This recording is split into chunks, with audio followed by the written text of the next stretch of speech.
antigamente era feriado.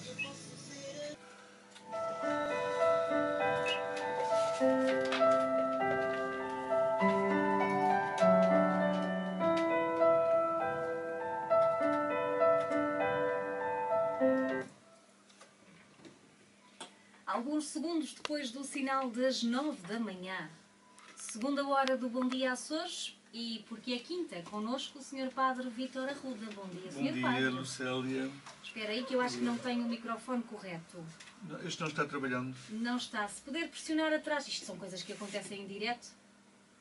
Experimente agora a falar comigo, Sr. Padre. 1, 2, 3. Ainda não. É capaz de mudar para o outro. Ok. Tá bom. Isto é só aqui um compasso de espera, desculpa, Ana. Mas pronto, são coisas... Este está, sim senhor. Peço desculpa agora por este incómodo, mas são coisas que acontecem. Devíamos ter visto antes. É verdade. Tá bom. E então, a semana tem corrido bem? Tivemos agora com o Frei Fernando Ventura, esteve cá em formação, em tríduo do Senhor Santo Cristo, informação bíblica. E como é que correu a adesão das pessoas? Foi bastante boa, bastante gente. E foi muito interessante a comunicação dele. Ele é um comunicador por excelência e entusiasma muito. Foi muito interessante. É sempre bom porque a palavra é o centro da vida do cristianismo. Nós somos uma religião da palavra. Hoje estamos na quinta-feira da Ascensão, curiosamente, porque antigamente era feriado, esta quinta-feira, em São Miguel inclusive era feriado e encerrava as festas do Senhor Santo Cristo. Mas depois passou para o domingo. A Ascensão é celebrada no domingo. Portanto, no próximo domingo vamos celebrar a Ascensão do Senhor. A Ascensão do Senhor faz parte do seu mistério pascal, da sua paixão, morte e ressurreição. A Ascensão implica este afastamento físico de Jesus Cristo e, consequentemente, o reconhecerem a sua presença no meio de nós de outras formas, muito mais ricas até. Porque quando ele estava na Terra fisicamente, ele não tinha o poder de estar em vários lugares ao mesmo tempo. Ele, quando esteve na Palestina, naquelas terras, percorreu algumas cidades dali, mas não podia estar em vários lugares ao mesmo tempo, mesmo sendo Deus. Agora, depois da Ascensão, é claro que ele pode estar com cada um de nós, porque nos habita cada ser humano. Nós somos a habitação de Deus. Nós um dia, depois vamos celebrar a Trindade, e a festa da Trindade não é mais do que esta certeza. Nós temos Deus connosco, nós somos a imagem e semelhança de Deus. Nós somos tão sacrários como o sacrário que está nas nossas igrejas, o ser humano. Se cada pessoa não reconhecer no outro ser humano essa dignidade, essa presença de Deus, por mais que seja devoto de Deus, é um Deus que não existe. Essa devoção a esse Deus, porque o meu Deus é o meu irmão. Se eu não amar o meu irmão, se eu não reconhecer no meu irmão a sua dignidade, independentemente daquilo que ele faça ou daquilo que ele é, eu não estarei a amar a Deus, mesmo que seja muito devoto, que participe em procissões, que tenha as minhas devoções particulares. Não funciona. A nossa religião não é para cima, é para o lado, é para o irmão. E então esta festa da Ascensão faz-nos perceber essa presença especial que Cristo tem em cada pessoa, em cada ser humano. Vamos ler um pedacinho do texto da primeira leitura que fala da Ascensão, em Lucas, porque os Atos dos Apóstolos são escritos também por Lucas, e depois lemos um pedacinho do Evangelho. Então diz que Jesus pegou nos apóstolos, 40 dias depois, levou-os para um monte, e aí se afastou à vista deles. Uma nuvem escondeu os seus olhos. Estando de olhar fixo no céu, enquanto Jesus se afastava, apareceram-nos 2 homens vestidos de branco que disseram: Homens da Galileia, por que estáis a olhar para o céu? Esse Jesus que do meio de vós foi levado para o céu, virá do mesmo modo que o vistes ir para o céu. Diz aqui, portanto, 40 dias depois, que faz hoje, da Páscoa até hoje, faz 40 dias. No Evangelho diz que no primeiro dia da semana estavam reunidos, Jesus, parecendo-lhes, disse-lhes: Está escrito que o Messias havia de sofrer e ressuscitar dos mortos ao terceiro dia, que havia de ser pregado em seu nome o arrependimento e o perdão dos pecados a todas as nações, começando por Jerusalém. Vós sois testemunhas de tudo isto. Eu vos enviarei aquele que foi prometido por meu Pai. Por isso, permanecei na cidade até que sejais revestidos da força do alto. Depois Jesus levou os discípulos para Betânia e, erguendo as mãos, abençoou-os. Enquanto os abençoava, afastou-se deles e foi levado ao céu. Eles prostraram-se diante de Jesus e depois voltaram para Jerusalém com grande alegria. E estavam continuamente no templo, bendizendo a Deus. Se nós repararmos bem, há uma contradição nestes dois textos. São escritos pelo mesmo autor e, na primeira leitura que eu li dos Atos dos Apóstolos, Lucas, que é o autor dos Atos dos Apóstolos, diz que 40 dias depois. No Evangelho diz no dia da semana, primeiro dia da semana, dia de Páscoa, portanto. Então Jesus subiu-se 40 dias depois ou foi no dia de Páscoa? Pois fica a dúvida. É curioso, não é? É interessante. E o que é mais intrigante ainda é que é escrito pelo mesmo autor. O Evangelho que eu li é o Evangelho de Lucas, Lucas 24, e o primeiro texto que eu li é Atos 1:11, que é precisamente a continuação. Lucas termina o seu Evangelho falando da ascensão do Senhor e começa o Evangelho falando da ascensão do Senhor. Só que no fim do Evangelho diz que Jesus subiu aos céus em domingo de Páscoa e nos Atos dos Apóstolos ele subiu aos céus 40 dias depois. Mas este dos 40 dias foi escrito depois, porque é a continuação deste. É a continuação um é a continuação do outro. Porque aqui no Evangelho ele fala da vida de Jesus e nos Atos dos Apóstolos fala da vida dos apóstolos depois de Jesus ter desaparecido. Que também é importante. Não terá mais lógica ser esse primeiro texto? O ter sido no dia logo... de Páscoa. É todo o sentido, é isso mesmo. É. Jesus, a gente às vezes... Será que estes 40 dias não têm qualquer coisa de tem um significado. Quando os números na Bíblia temos que ficar sempre com um pulguinho na orelha. Sabe? Este número o que é que querá dizer? Não é bem isto, com certeza. E é importante as pessoas terem essa curiosidade. E as nossas Bíblias têm uma coisa muito boa, são dos capuchinhos, são do Frei Fernando Ventura, esta congregação que faz as Bíblias portuguesas atuais. Embaixo tem imensos comentários, as nossas Bíblias. A diferença entre uma Bíblia católica e uma Bíblia protestante é isso mesmo. É que as protestantes não têm comentários em baixo. Quando quiseres distinguir uma Bíblia católica de uma Bíblia protestante, vais ver se tem comentários em baixo. Se tiver comentários é católica, se não tiver comentários é das igrejas irmãs. Então, eles têm os comentários em baixo muito preenchidos, muito ricos, explicam esses pormenores. É bom a gente, quando lê um texto e não percebe bem o texto, os textos na Bíblia têm sempre, antes tem os versículos, a gente vai lá abaixo ver se aquele versículo está comentado, se aquele versículo tem algum comentário. E ajuda também a gente perceber a Bíblia, porque a Bíblia, todos os cristãos têm que ter acesso à Bíblia, independentemente de terem muita ou pouca formação. Então, os números são sempre simbólicos na Bíblia, portanto, aquele 40 tem que ser simbólico.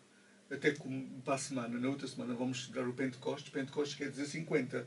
50 também é simbólico na Bíblia. Portanto, se todos os números da Bíblia são simbólicos, quando são colocados num determinado contexto, então temos que saber essa preocupação que os que escreveram tinham. É claro que a vida de Jesus terminou com a sua morte. A vida física de Jesus. Ele, quando morreu. Desapareceu. Morreu. Está morto. Foi enterrado. Morreu. Como todas as pessoas. E, portanto, se ele morreu, ressuscitou. Se ele ressuscitou, entrou nos céus. E se ele entrou nos céus, já enviou o Espírito Santo. Tudo quando morreu. Não há aqui as pinguinhas, não é? Morre na sexta. Enterra-se, depois vai ser enterrado, ressuscita no domingo. A seguir. Depois, 40 dias depois, sobe aos céus. E 50 dias depois envia o Espírito Santo. Não. O ter posto os acontecimentos no tempo foi para nos ajudar a celebrar melhor cada um deles.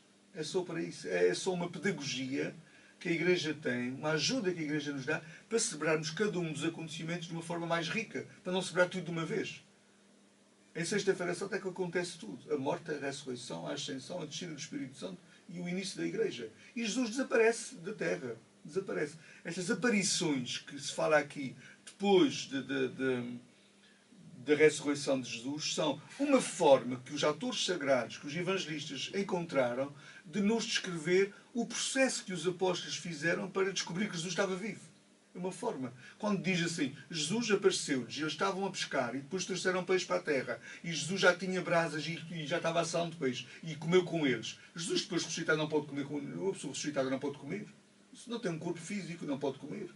O que é que isto quer dizer? Quer dizer que os apóstolos, quando estavam pescando, lembraram-se que um dia tinham pescado com ele e que ele tinha dito isso mesmo, que ia morrer, que ia ressuscitar, que ia padecer, que ia ser entregue às autoridades. Portanto, eles foram fazendo memória de todas as coisas que Jesus tinha dito. E é nessa memória que eles fizeram das coisas que Jesus tinha dito antes de morrer que eles foram descobrindo esta coisa extraordinária. Então ele está vivo.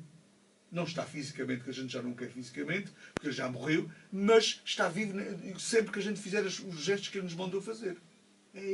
Esse processo não foi fácil. Levou 40 dias. O que é que quer dizer 40 dias? É o tempo que naquela altura era necessário para preparar um discípulo para uma missão. Imagina que tu vais pregar a Almagreira ou a Santo Espírito e durante 40 dias estás preparando aquela pregação que vais fazer. O tempo que naquela altura se dava para um discípulo se preparar numa escola de um mestre era 40 dias. Preparaste-se para uma missão qualquer. Portanto, este 40 é simbólico. Este 40 foi o tempo necessário que os apóstolos, pode ter sido 40 dias, pode ter sido muito mais, o tempo que os apóstolos sentiram que foi necessário para perceberem tudo o que tinha acontecido e para depois eles próprios começarem a pôr em prática aquilo que Jesus lhes tinha mandado fazer, que era ir por todo o mundo anunciar o Evangelho. Jesus já lhes tinha dito isso antes. E eles estavam atordoados ainda, não tinham percebido bem o que se tinha passado. Eles ainda estavam à espera, no fundo, até à morte de Jesus, estavam à espera que ele fosse o rei de Israel. É claro que quando Jesus morre, essas expectativas foram ao ar. E isso deu-lhes um desencanto muito grande. Deu-lhes um desencanto muito grande. E eles foi difícil de gerir este desencanto todo. E deve ter sido alguns que ficaram menos desencantados e que tinham mais perspicácia e que foram fazendo melhor memória de tudo aquilo que Jesus tinha dito e feito, que depois os juntou de novo, os apóstolos, e disseram, vamos aqui pensar em tudo o que ele nos disse. Por isso é que os textos começam dessa forma. Olha, naquele tempo disse Jesus aos seus discípulos, está escrito que o Messias havia de sofrer, de ressuscitar dos mortos e que havia de ser pregado em seu nome o arrependimento e o perdão dos pecados a todas as nações, a começar por Jerusalém. Vós sois testemunhas de tudo isto que eu vos disse. Portanto, está escrito.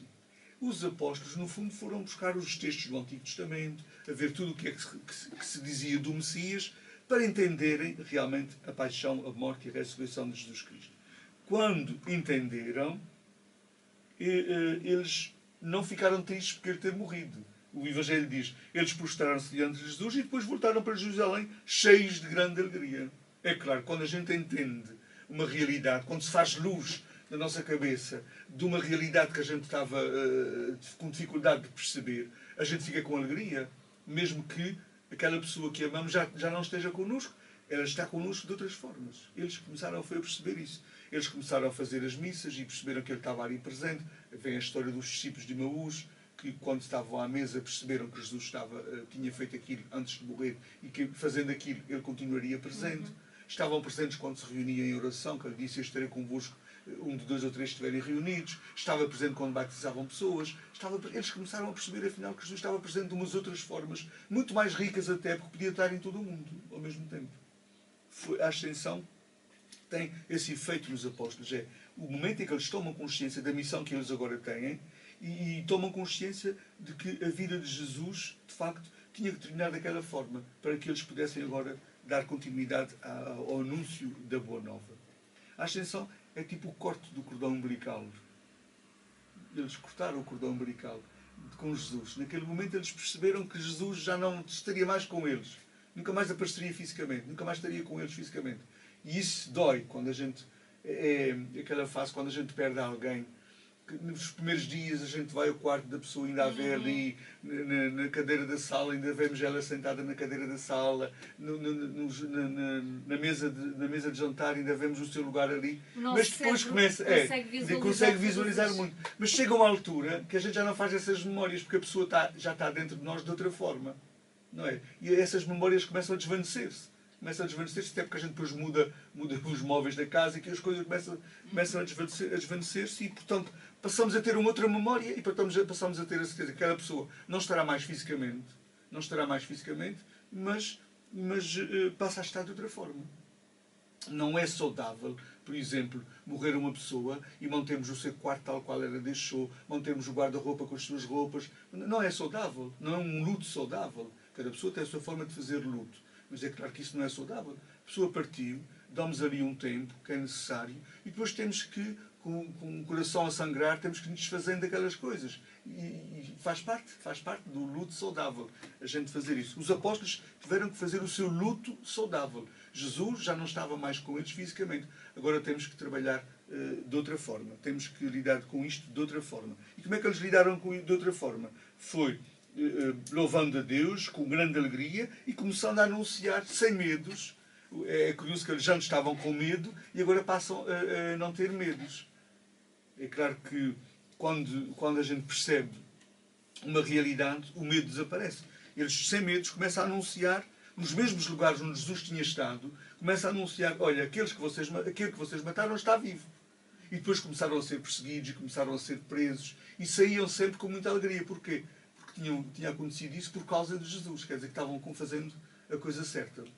A Ascensão tem esse efeito em nós. A Ascensão, no fundo, é o tempo da Igreja. Começa o tempo da Igreja, começa o tempo dos Apóstolos. Por isso é que o Lucas começa os seus Atos dos Apóstolos com a Ascensão. Precisamente para dizer, uma etapa fechou-se, a etapa de Jesus físico na Terra fechou-se. Agora, ele começa a contar a partir daqui, os Apóstolos é um livro grande, ainda bastante grande, tem muitos capítulos, ele começa a contar aqui, a partir daqui, as peripécias que os Apóstolos passam para pôr em prática a missão que Jesus lhes confiou, que é interessantíssimo dos Apóstolos.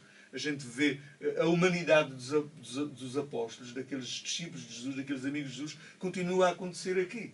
As suas rivalidades, os seus ciúmes, as suas invejas, as suas cabeças fechadas, continua-se a ver aqui. Há imensas brigas entre os apóstolos que ele conta, precisamente para nos mostrar gente de carne e osso, que, mesmo assim, com as suas fragilidades, conseguiram que o cristianismo chegasse até Roma, e chegando até Roma, que era o centro do Império, chegou a todo o mundo.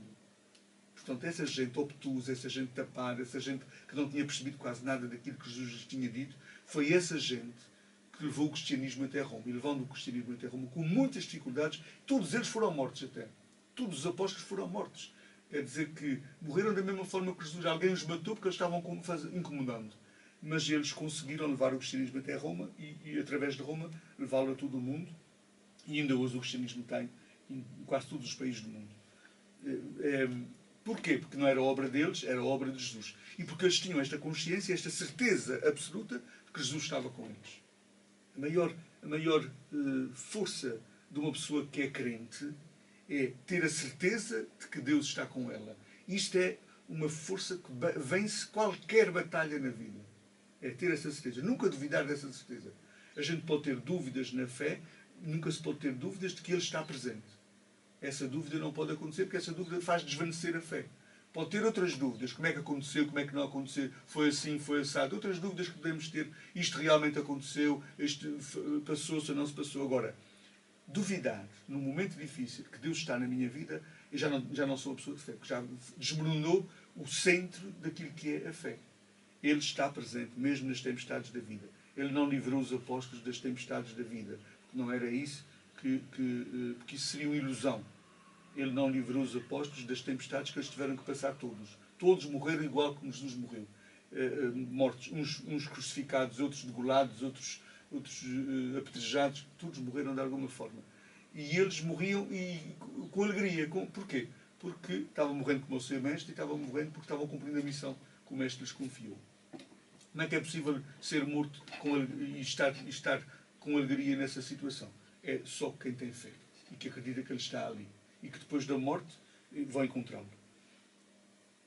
Não é fácil quando as coisas nos acontecem. Não é fácil quando as coisas nos acontecem a nós, mas é bom a gente olhar para aqueles à nossa volta que sabem lidar com essas situações e não olhar só para aqueles que não sabem lidar com elas. Não é? E a verdade é que há pessoas que sabem lidar com, muito bem, é verdade, com as amarguras da vida e há outros que desistem pura e simplesmente. A primeira dificuldade, ou o primeiro problema. Nós temos uma dificuldade muito grande hoje em dia, que é a pouca capacidade de sofrimento dos seres humanos. E há algumas pessoas que têm uma capacidade de sofrimento extraordinária, com coisas graves, e há outras que não conseguem sofrer nada, quase nada.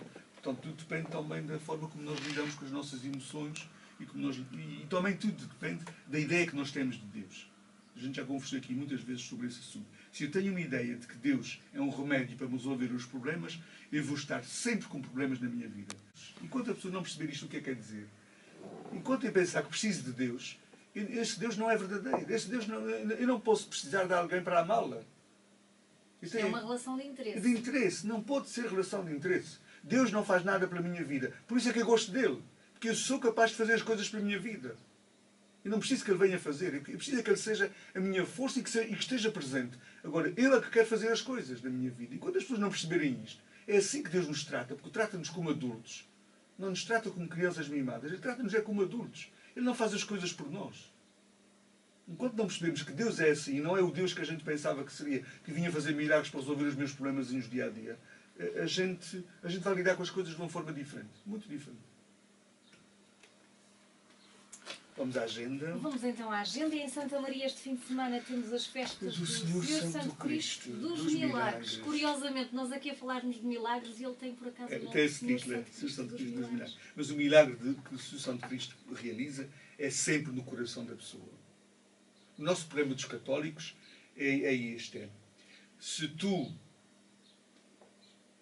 tens 5 pães e fazes uma oração a Deus e daqueles 5 pães passa a ser 1000, o católico diz logo, foi um milagre. Mas se uma pessoa odiava alguém e de repente consegue perdoar essa pessoa, reconciliar-se com ela e ser capaz de dar a vida por ela, a gente acha que isto não é um milagre. Deus não faz este primeiro milagre que eu disse. Deus de 5 pães não faz 1000. Ainda esta semana o Frei Fernando Ventura esteve a falar da multiplicação dos pães. Não é multiplicação, tu próprio disseste quando a gente falou aqui dela. É a divisão, é a partilha. Toda a gente tinha levado alguma coisa no fundo, não estava a partilhar. Não há de 5 pães Deus não faz 1000. Porque nós também não podemos fazer. E se nós não podemos, Ele não pode fazer. Ponto. Agora, o que Deus pode fazer é curar corações. Isso aí Ele pode fazer. Esses milagres que Jesus, o Senhor Santo Cristo dos milagres, esse é que Ele pode fazer. Não é curar corações no sentido físico. Se o coração estiver doente, a gente tem que ir ao médico, não é o Senhor Santo Cristo. Se a gente estiver doente, não tem que ir ao Senhor Santo Cristo, tem que ir ao médico primeiro. E depois ao Senhor Santo Cristo. O que é que a gente vai fazer ao Senhor Santo Cristo? É dizer a Ele, olha, se a minha vida não está de acordo com aquilo que tu achas que deve estar, ilumina-me para ver para eu resolver aquilo que tenho que resolver. Se essa doença for para morrer. Não é para pedir-lhe curas nem milagres que Ele não os faz. O milagre que Deus faz é transformar o coração da pessoa. É aí. E esse é o maior milagre. Nenhum dos seres humanos pode fazer esse. Enquanto procurarmos Deus para outros milagres, Ele vai passear. Ele vai passear para o outro lado, não nos ouve. Porque não existe. Esse Deus não existe. Esse Deus não existe. Hoje temos na Matriz de Missa às 19 horas e temos às 20 horas a reunião de catequistas. Estamos no último mês de catequese. Há ainda algumas festas para acontecer, portanto temos reunião de catequistas às 20 horas. Amanhã temos reunião de catequistas em Santo Espírito também às 19 horas. Damos antes missa às 18h30. No sábado não há missa no aeroporto, porque a missa será na Matriz, à mesma hora, às 19 horas, seguida da mudança da imagem do Senhor Santo Cristo. No domingo há missa às 10 horas em São Pedro e em Almagreira. Não há missa da Matriz às 10 horas. A missa às 10 horas será em Almagreira e São Pedro. Às 11 horas, na Igreja da Vitória, teremos a missa de festa, presidida pelo Bispo Emérito dos Açores, Dom António Sousa Braga, às 11 horas. Às 11h15, há missa em Santa Bárbara, 12h30, missa em Santo Espírito. Às 16h30 haverá a procissão do Senhor Santo Cristo. Na segunda-feira, há missa em Almagreira, às 19 horas, e nessa missa vai ser presidida por Dom António. Haverá o crisma daqueles miúdos que estavam para os Estados Unidos ou que estavam em jogos e não puderam crismar-se no dia 23 de abril. Então, Dom António, como estava em Santa Maria, possibilitou a crisma desses miúdos agora na segunda-feira às 19 horas. Por isso é que segunda-feira não há... Em Almagreira? Sim, em Almagreira. Por isso é que segunda-feira não há a letreia dos cursos que estão dados. Não poderei fazer a letreia dos cursos que estão dados por causa desta celebração de crismas e depois estar com o Senhor Bispo. Não haverá a letreia. Lembro os cursistas e que se lembrem uns aos outros. Não há letreia segunda-feira. Depois, na terça-feira, há missa em São Pedro, às 18h30, 19 horas, reunião de catequistas. Na quarta-feira, há missa em Santa Bárbara e depois reunião de catequistas, que não houve esta semana por causa do trido e da formação. Recordo que na próxima semana depois teremos, mas aqui na quinta-feira teremos também já Fátima. Será 12 e 13 de maio na próxima semana e falaremos então na quinta-feira, 2 ou 3 dias, das celebrações de Fátima aqui em Santa Maria. Um bom dia para todos e para todos os ouvintes do Asas do Atlântico. Obrigada, bom dia.